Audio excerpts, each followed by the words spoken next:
Here we are again, another mod. So you can never ever have enough USB ports. You might remember we fitted some in place of a 240 socket running off of our battery before. USB-Cs down here. When we're on hookup, we've also got these. But there's quite a lot of stuff that would be useful to charge in the cupboard. So what we've done is purchased off of this, we'll put a link below. We've purchased off of eBay this, and can't do it with one hand. It opens up, and in there we've got two quick charge USB-A and a USB-C power delivery 3. There's a power button and your two fly leads.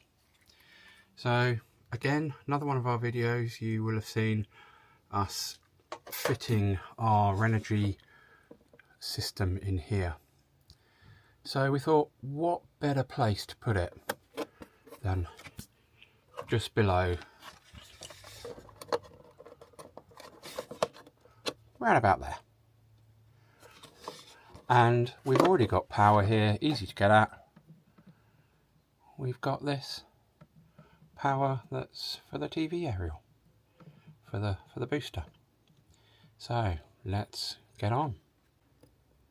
So the first thing we're going to do, you see the wires just long enough they'll pop out the side there. So first thing we're going to do is to drill a hole in this piece of wood for the cables to come. And this piece of wood is one I've fitted. You get a plastic corner here normally, but being curved, obviously it didn't fit the screen on, so I've just replaced that with a thin piece of wood. So I'm going to drill a little hole for these cables to pop through, and then we will connect up to this.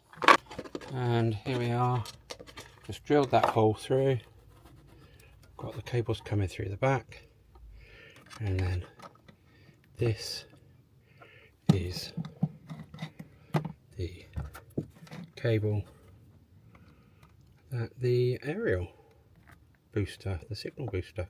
And then what we've got is these really clever connectors.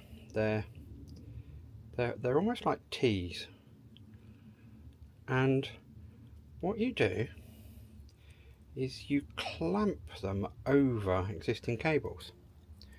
So the top of this T, let me try and focus for you.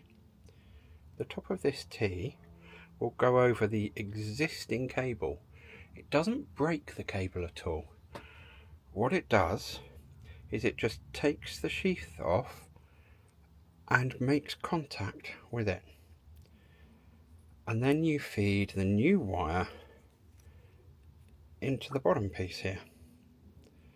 And that takes the feed off. So let me try and show you. Okay, so this has already the wire sticking out of the insulation, which for this we don't need. So really high tech, just snipping that off. Both of the negative and the positive. And I know you'll all shout at me, why am I using a pair of scissors? Well, because I am. So we then take our T-piece, and because this is the new feed, we place the end of the cable in here,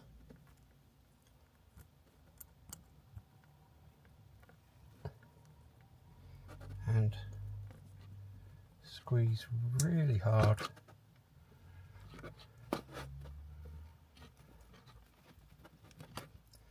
Okay, so there we are, got our positive and negative. It does take a bit of force. Do make sure that you get the right size for the right cables too, but they'll clip in, and that's it.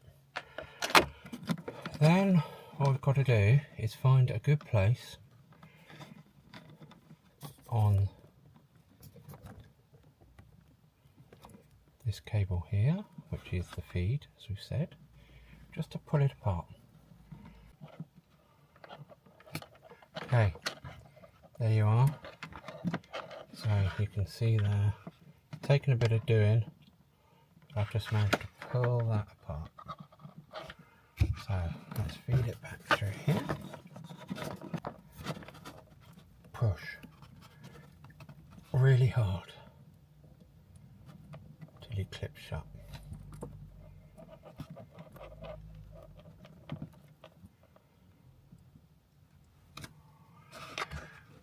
And then the same with the negative. Okay, that's take a bit of fiddling, but as you can see, we've got the cable and the red light, so power's there. We have then also got our two connectors, negative and positive, feeding off of that. We've not broken the cable, we've just connected to it using these clever pieces. And then if I push those into the back, and there it is, fully wired in, fully screwed in, faceplate put on. Some more USB sockets. As I said, I'll put links below in the description to the items I've used. Do check they're right for your caravan. There's different sizes for different width cables. Be wary of the amps that you draw as well, so you don't want to overload any cables and any fuses. But yeah, more USB.